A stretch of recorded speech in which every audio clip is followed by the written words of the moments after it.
faith that works.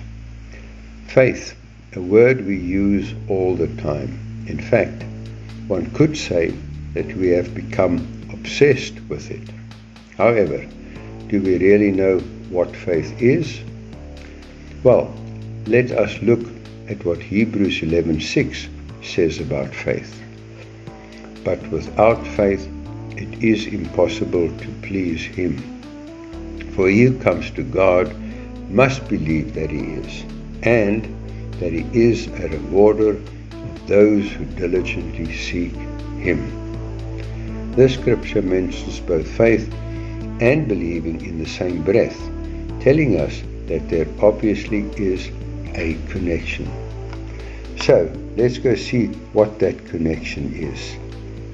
In Romans 1:17 we read, "For in it the righteousness of God is revealed, from faith to faith, as it is written, the just shall live by faith."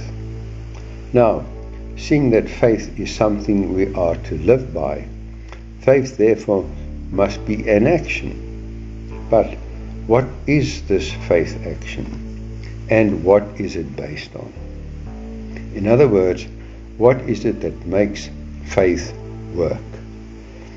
The book of Hebrews gives us another clue in chapter 11, verse 1.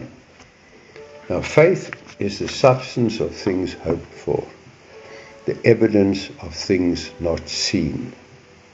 So, if faith is the substance, it is therefore the result of something, which quite simply means that faith must be activated. How? That answer is found in Matthew 17:15 through 20, where it is recorded that Jesus' disciples were unable to cure an epileptic child, prompting Jesus to call them a faithless generation.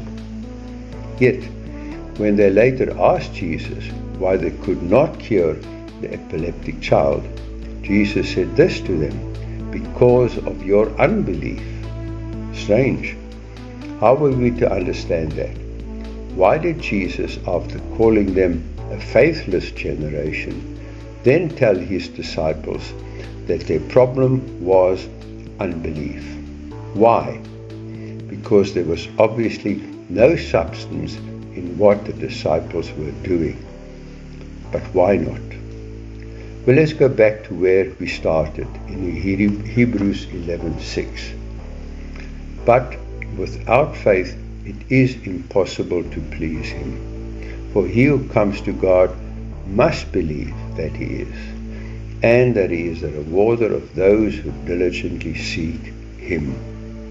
The substance of faith, therefore, is that you believe, as Jesus explained to the epileptic child's father. In Mark 9:23 and 24, Jesus said to him, "If you can believe, all things are possible to him who believes." Immediately the father of the child cried out, "Lord, I believe. Help my unbelief." Now ask yourself, what do I believe is possible for God to do as I step out in faith on what I believe? Then simply act on what Jesus said to Jairus in Mark 5:36. "Do not be afraid, only believe." Because if you can believe, all things are possible to him who believes.